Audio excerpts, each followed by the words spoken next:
YouTube! Part 4. Here we go. Redline Gary coming at you hot. Here we are.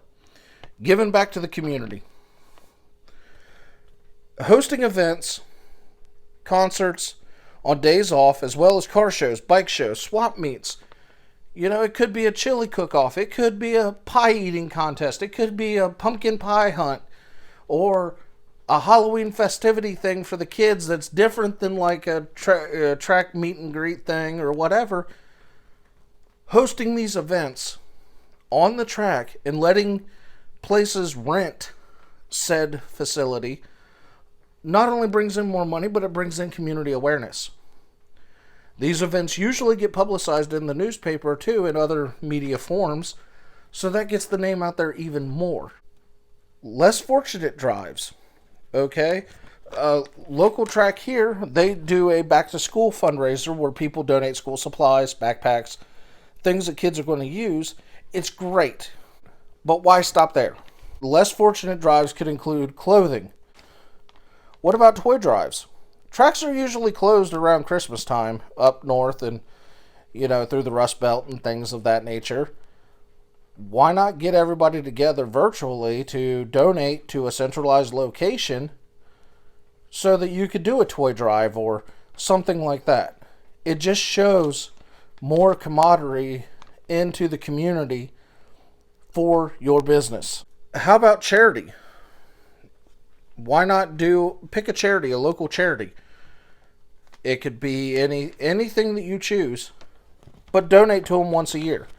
All throughout the season, run like a 50-50 or something, collect, that money, and then donate it once a year. That is another great way to get people involved into the community. One thing I've yet to see, and this is predominantly what I do for my day job as well. Attend community events, have a marketing team, have a display booth for your track. It doesn't have to be anything fancy, just a nice little portable display booth. Have brochures. Have some merch. Why? This could go to county fairs. It could go to car shows. Anywhere a vendor could set up, you can set up and do it. You can have swag for sale. We'll go over what swag is here in a second. Or you could do a giveaway, like a wheel. Spin the wheel, get a little prize. Get the track noticed. That's the name of the game with this. Yeah, sure, you can get your racing community, but you're preaching to the choir. You're not building anything for the future at that point. You're only preaching to the choir and the very few families that are, preaching that racing is actually, a real sport and things.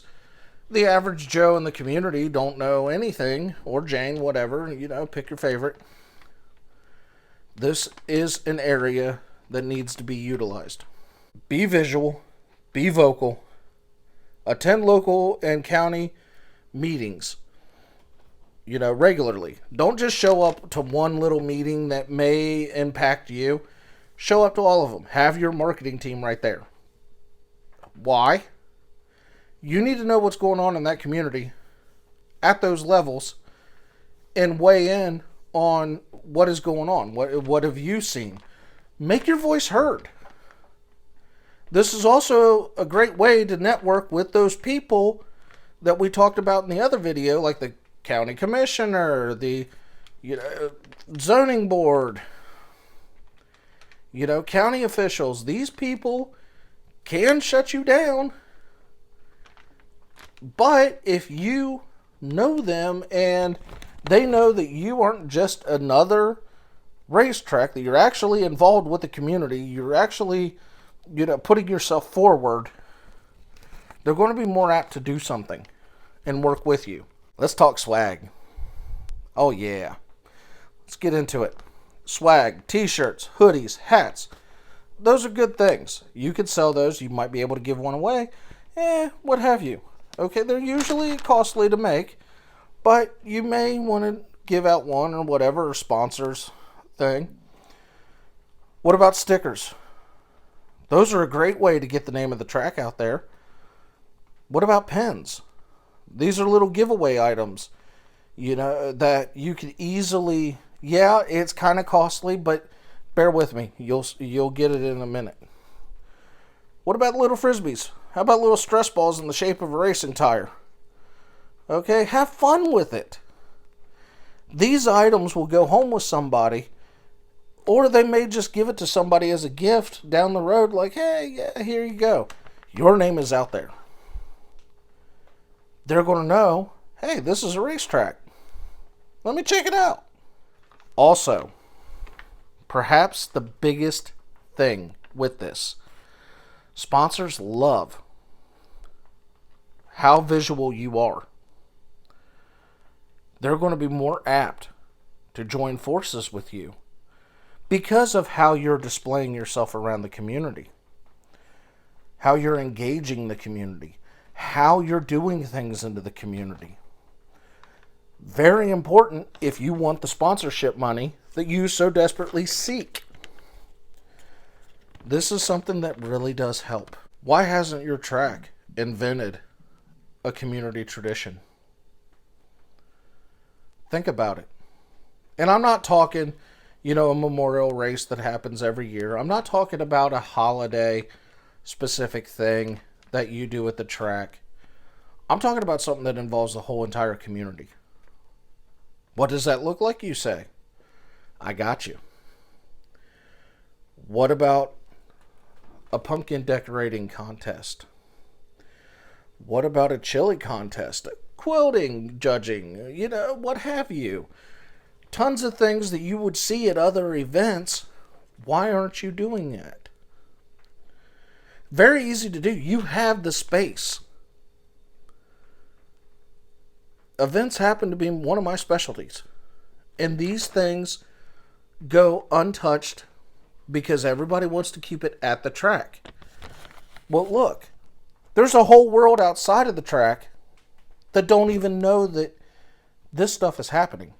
But invent something that is a yearly thing that the whole entire community can come to. Generally, these are free events. I will tell you that. Free admission, but you can have vendors there that can sell things and they will rent space. You can have other things going on that offset said cost. A great opportunity for you to attract a whole new world of people to the racetrack. Of course, this coincides with all the other stuff that we discussed earlier in this video. What about, having concerts? The concerts, people are really hurting to find venues. You could rent your space and people could fill it with the right promoter and booking agents. So with that, like, comment, share, subscribe. Let me know how you enjoy things. With that, Redline Gary, keep it on the track.